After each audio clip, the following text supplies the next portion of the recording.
Mohamed. Bonjour madame. Comment tu vas? Ça va très bien. Tu es en train? Oui, oui. Tu t'occupes bien des escargots, Oui, j'espère. très bien même. D'accord. La femme qui parcourt aujourd'hui des fermes d'escargots est un modèle de résilience. C'est après plusieurs échecs dans la vie active que Mireille a changé de cap. Chaque jour, il faut les inspecter, les voir et voir s'ils sont en bonne santé. On ferme ici. Au départ, je fais tout ce que je peux faire pour gagner ma vie. Vendre à manger, 2 jours, c'est la pète du capital. Et je suis rentrée plus tard dans les friperies. Ça n'a pas donné. Je suis en quelque sorte aussi coiffeuse de rue. Ça n'a pas donné. Mais grâce à la formation de l'élevage des escargots que j'ai reçue et surtout la persévérance que j'ai dedans, je gagne ma vie aujourd'hui. Ça fait 3 ans seulement, hein. Mais ce que j'ai eu dedans, ce n'est pas les moindres. Cet escargot a environ 7 mois. Il a le poids normal, mais ça manque un peu. Comme ça, il faudrait varier l'alimentation. Nous sommes en train de leur donner la laitue. Maintenant, il faudrait leur donner la papaye. Les systèmes d'élevage d'escargots sont multiples, en bac, au sol ou en cage à filet. Pour sa part, Mireille n'a pas attendu les grands moyens. Au terme d'une formation pratique, la jeune femme a osé franchir le pas. Elle a lancé son projet dans des conditions précaires. Ça là, quand je le dis, les gens ne croient pas. Quand je dis ça, les gens ne croient pas, puisque le jour-là, je n'avais même pas 100 francs en poche. Donc j'ai dû écrire à quelqu'un, un ami, donc je lui ai demandé de m'envoyer 2000 francs. Donc il m'a envoyé 2000 francs et j'ai supplié les formateurs. Et ils m'ont donné 10 sujets. Ils m'ont fait faveur, puisque les sujets sont chers. Ce n'est pas affaire de 2000. Mais ils m'ont donné pour 2000 francs, que je gardais jalousement. Je gardais ça jalousement. Donc, avec les 2000 francs, j'ai fait ce qu'on nous a demandé de faire, parce qu'il faut commencer par le terreau. Donc, j'ai mis le terreau dans un panier.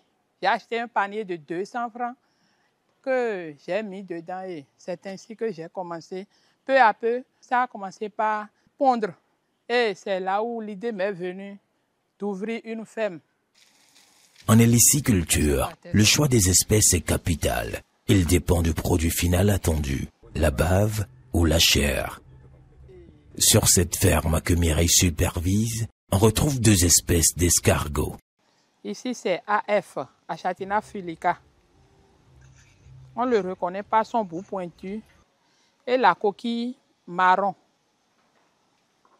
Et il est minuscule de forme. Ici, c'est Achatina marginata.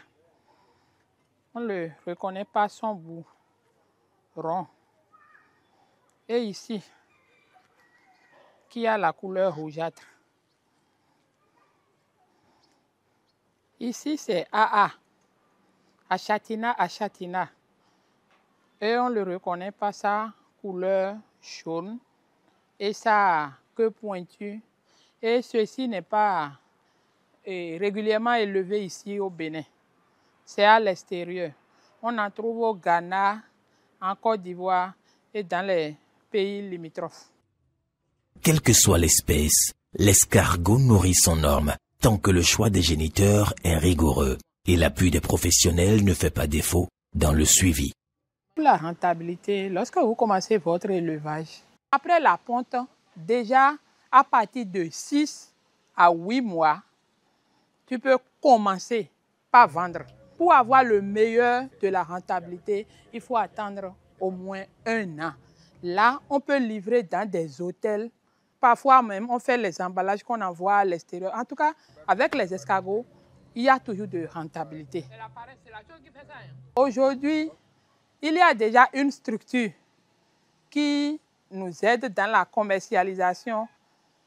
Et cette structure nous aide à vendre. Si tu élèves maintenant tes escargots et tu veux qu'on prenne ça, tu nous appelles, nous, les éleveurs, et on peut t'orienter. Donc aujourd'hui, élever les escargots et les commercialiser est très facile. Mohamed, ici, il faut essayer de leur chercher la papaye non mûre. Ok, madame. Tu coupes en tranches et tu enlèves les graines. Ok. Oui. Les gens qui sont aisés peuvent se lever, prendre